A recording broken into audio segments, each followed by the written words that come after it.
السلام علیکم ګرانو زده کوونکو په دې لوب کې چې روغ جوړ او صحتمند عمل اوسئ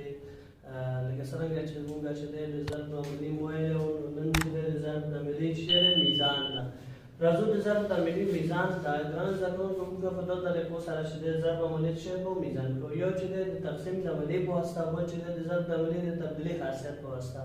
لومړی راځو د تقسیم په واسطه چې دی یو ضرب عملیات چې کوو ضرب سوال حلو په هغه چې په میزان کوو مثلا ګورئ ګرانو زده کوونکو یو سوال حلو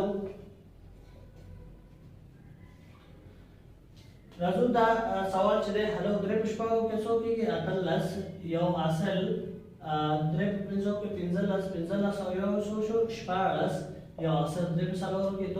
دولس او یو دیارلس درې یو اصل درې په درې کې نهه او یو لس ګورئ ګرانو زده کوونکو د دې میزان لپاره موږ څه کوو د دې د ضرب حاصل راوخلو د مضروب په باندې چې دی ویشو کله چې موږ ته چې وویشو نو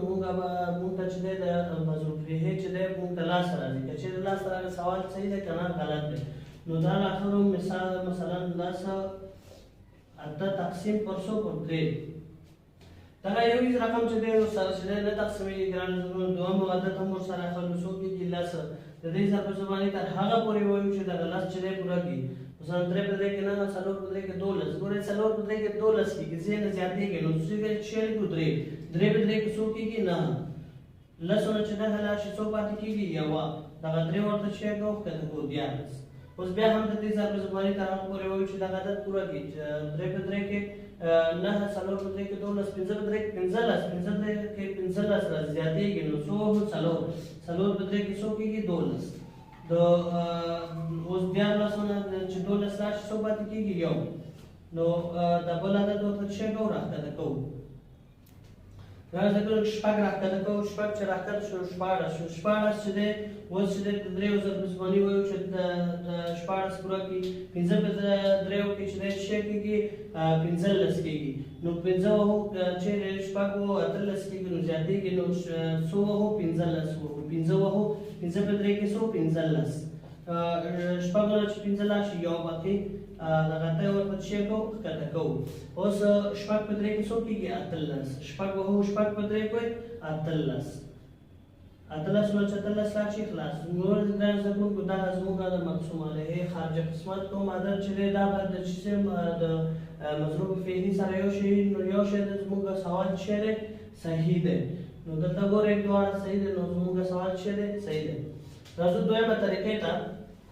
مثلا دویمه طریقه کې چې دی په همدې مثال کې کار کوو که چېرې د اجزاو ځایونو ته زه تغییر ورکړم مثلا درې ضرب دی درې څلور پنځه شپږ که چېرې دغسې عدد دی نو د دې د حل لپاره چې دی موږ یا دوه رقمي ویلي کړو عدد دوه رقمي عدد به ولیکو دویم مثال راځو دویم مثال ته مثلا درې څلور پنځه شپږ ضرب دی دوه درې ګورئ ګرانو زده کوونکو دا دواړه سره څه کوو ضربوو درې په شپږو کې اتلس یو اصل درې پنځه پنځلس او یو شپاړس شو یو اصل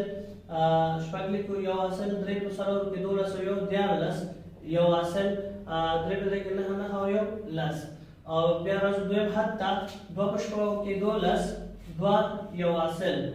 دوه پنځو کې لس او یو یولس یو اصل دوه په څلورو کې اته او یو نهه او درې په دوه په درې کې شپږ دا دواړه سره څه کوو جمع کوو اته په خپله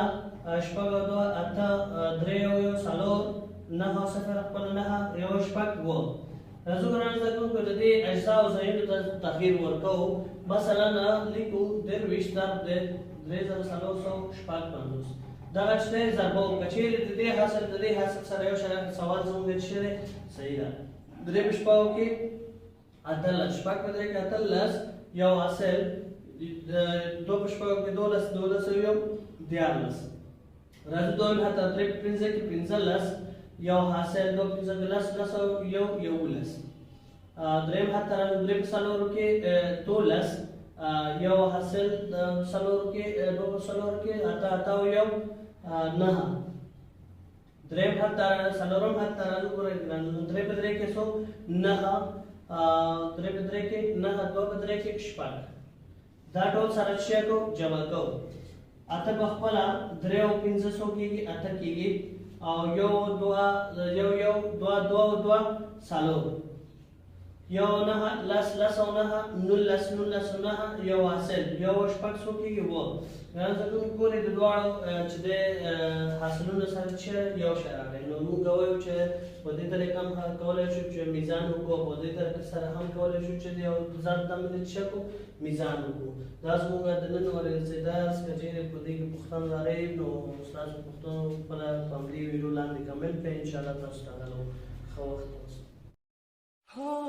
د لا نورو ښو ویډیوګانو لپاره زموږ چینل افغان لمټک سبسکرایب کړئ.